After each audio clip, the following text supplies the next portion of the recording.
At the end of a gruesome, harrowing night that seemed to last a century, the sun rises on the ruined husk of the city of Albion and brings with it the rebirth of the one who evokes such loathing and wonder. In what is one of the most powerful moments in Berserk, Griffith, or rather Femto, is reincarnated into human form and sets foot upon the earth once again to see his dream for a prosperous kingdom under his name fulfilled. And all present, including the one that felt nothing but rage and hate towards him, can do nothing but stare in awe at the sheer brilliance of the sight. From here, Griffith takes to the Hill of Swords, the spiritual burial site for the deceased members of the Band of the Hawk that he himself sacrificed, and explains to Guts that he came here as a sort of test to see if he could be moved and feel any regret, reluctance, attachment, or feelings at all.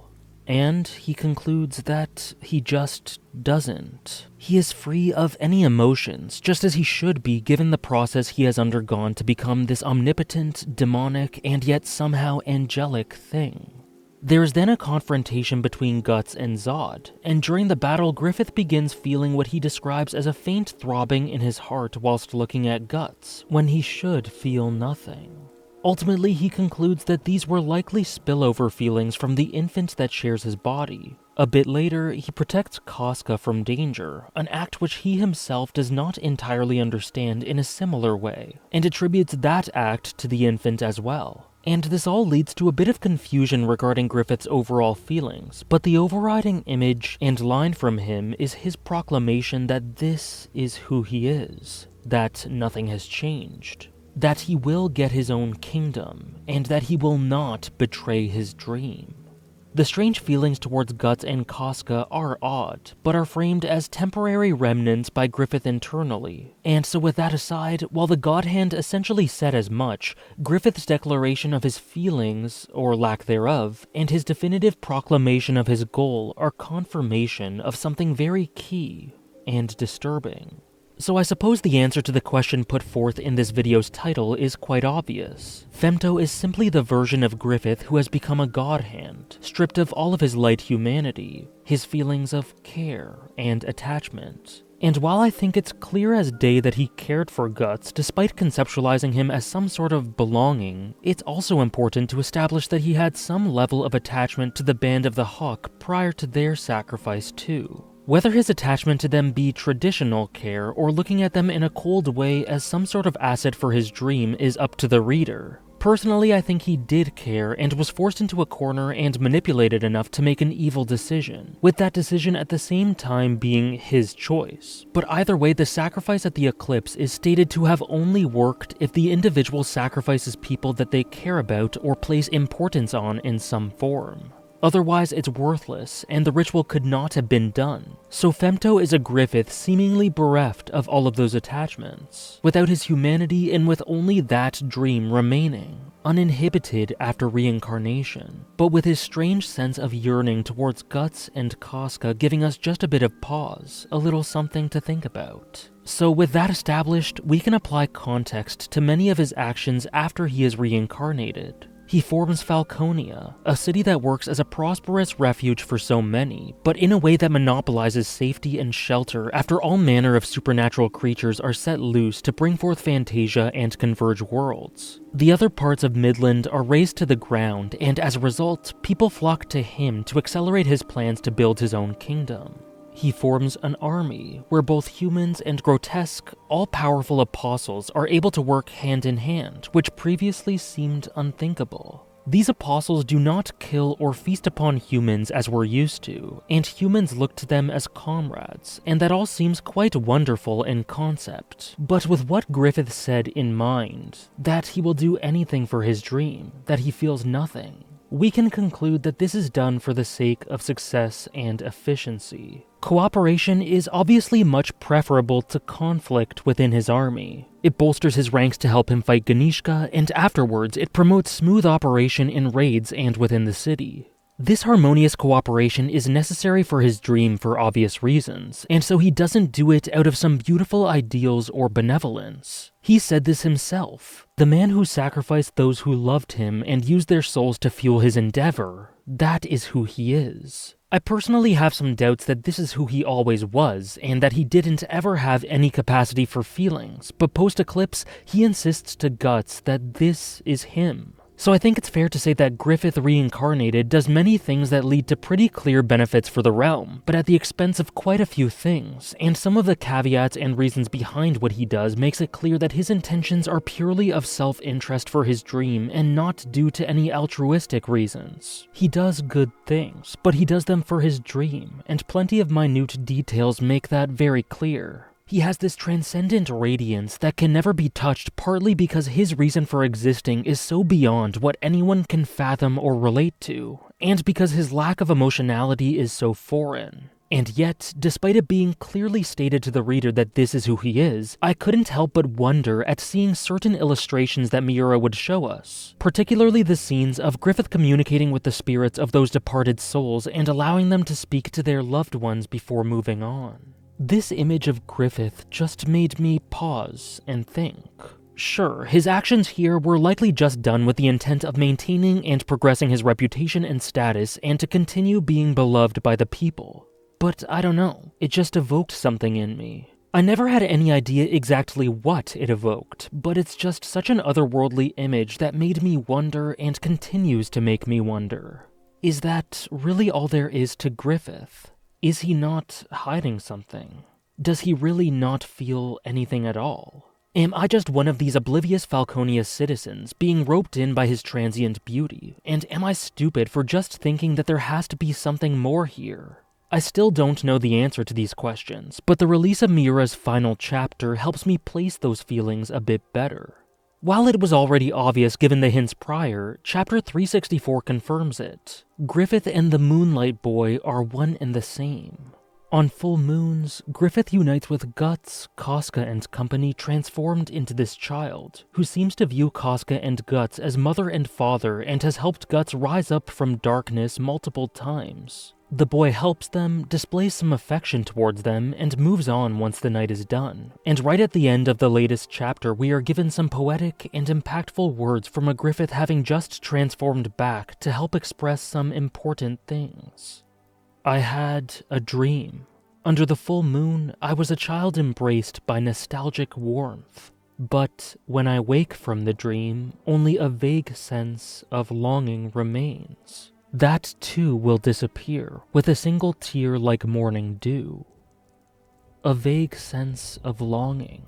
This wording, these things that Griffith says about his time as the boy, they mean that he feels nostalgia when he is in that form on full moons, and that sharing a body with him and spending time with the ones he cared for in the past in Guts and Casca made him feel warm. He yearns for this warmth and longs for it once he's done as the boy, but then that quickly fades away and he becomes Femto of the God Hand once more, reincarnated to lead his kingdom. But the tear is curious. It is no doubt the Moonlight Boy's tear, a remnant of the child's emotions after their time is done, since it is stated to be impossible for Femto to have feelings like this. But perhaps that doesn't mean that the feelings aren't his own. He felt a yearning and affection for Guts and Casca earlier, and he describes his times with them as the boy as nostalgic and warm, which naturally means that that warmth can't be the boy's feeling since the boy has never known Guts and Casca in the past due to just having been born and therefore can't attribute nostalgia to them. The presence of the word nostalgic changes so much here, because it strongly insinuates that Griffith's feelings are not solely the result of the Moonlight Boy. He still has feelings from his life before the eclipse, and that nostalgic warmth also kind of indirectly confirms the idea of him caring for others pre-eclipse, but I'll leave that be for now. The most important thing here to me is this. The Moonlight Boy and Griffith's feelings are not totally distinct and segregated. There are blurred lines there which help us to see that Griffith has not 100% fully escaped his humanity. A part of him still feels things, and a part of him is still human. And it manifests through the Moonlight Boy. I've purposely not looked into any discussions or discourse about the final revelations of Chapter 364 and how the boy transforms into Griffith. I know literally nothing about fan reception. I avoided the internet for a while when it released because I was in the middle of a reread, so I didn't learn about any theories, and after I caught up, I didn't read anything else. As such, I know absolutely nothing about any common consensus speculation, so what I'm saying here could be totally wrong for a reason I'm overlooking, or totally obvious and something that everyone's discussed already. I have no idea. But I would like to hear any opinions and theories you guys may have, because this revelation opens up a ton of possibilities in terms of Griffith's characterization. As I mentioned, I think this hints at the idea that there is a part of Griffith that cares, a part that is his light humanity. Even setting aside the nostalgic warmth comment, the Moonlight Boy rescues Guts from darkness multiple times, acting as a guiding light. A light reminiscent of how Griffith's presence guided Guts' ideals and actions in Golden Age. Danan, or Danon, however you pronounce it, also mentions that only beings with pure intentions can step foot on the island, so it is fact that the boy has good intent. Interestingly enough, polar opposite to Femto. And with it now established that this child carries with them some part of Griffith's thoughts and emotions, it is not a stretch at all to conclude that these actions and behaviors are, along with being important for whoever or whatever the boy is themselves, doubly indicative of parts of Griffith's underlying psychology. To me, this hints at and accentuates a dualism to Griffith, and shows us a man who has been perhaps ripped to two. Perhaps he was born with this insatiable, unrelenting desire for a dream, and always intended to solely focus on that. He cared for people, but never let that deter him. Until Guts.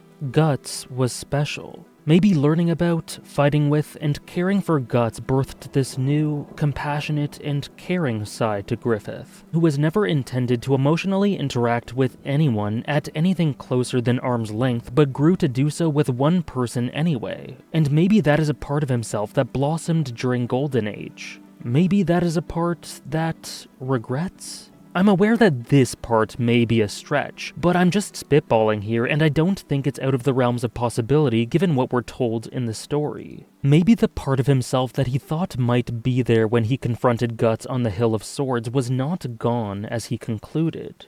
It was still there, just hidden in a way that manifested at full moon. Somehow, in Griffith's specific context, he had manifested as a god hand who still has ties to his humanity. And those ties are representative of the care that grew within him that he was so unfamiliar and uncomfortable with. This is understandably a sensitive topic, and I'm aware that things can easily be misconstrued, so to clarify, I must emphasize the following. I am not saying that this is evidence of Griffith being good deep down.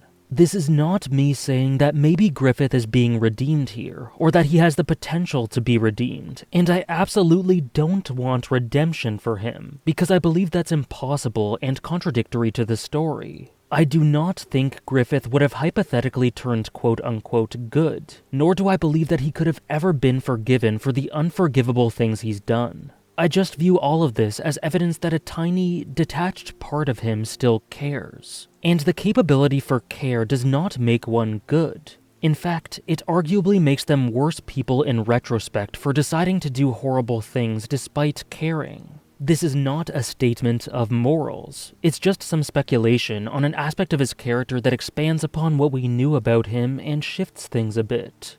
In the concluding line, there is emphasis on the tear representing the part of him that can care being wiped away, and those feelings fading, meaning that while he is still chained to his humanity, there is clear separation when night turns to day. And yet, as I said, that separation is becoming ambiguous because the Moonlight Boy's feelings have interfered with his own multiple times in the past and continue to evoke his own memories and nostalgia. But on the Hill of Swords, Griffith seemed set on telling Guts that this is who he is. The uncaring, detached angelic demon who sacrificed those who loved and trusted him, not the side of him that seems to care a tiny bit about that nostalgic warmth. Now, does this mean that Femto would not find difficulty segregating this side of himself and carrying on without issues? Or does it mean that the Moon Boy's influence on Griffith will grow and interfere? Or anything in between? I don't know, plenty of this probably doesn't make sense when examined closer, and I've never been an expert at theory crafting, but the overriding point I'm trying to get across is that this, not necessarily the fact that Griffith is confirmed to be the Moonlight Boy, but what this chapter reveals about the nature of the boy and how he relates to Griffith, all of this sheds a ton of light on Griffith and adds a whole new dynamic. Griffith was always going to sacrifice his comrades. It was fated. While this doesn't take anything away from the horrific weight of the choice, it was always going to happen, and Griffith was always going to become a god hand. But was he always going to become a god hand that disappeared into an affectionate young boy to be with the people he betrayed and was once comrades with? Or is that part of the unforeseeable fluctuation of fate, as the Skull Knight puts it? Guts has always been the one to defy fate, and it has usually been through combat and force. But what if he caused a ripple in causality through his compassion and care for Griffith in the golden, comparatively innocent times of their youth? Griffith says it all that time ago during the eclipse. Guts was the only one who made him forget his dream. Maybe Guts has altered the flow. Maybe Guts is what brought rise to a new side of Griffith that would have not otherwise grown. And maybe this is represented by the Moonlight Boy. I'm just spitballing out of sheer wonder at the thought of all this, but please don't hesitate to share your thoughts below. Many thanks for watching.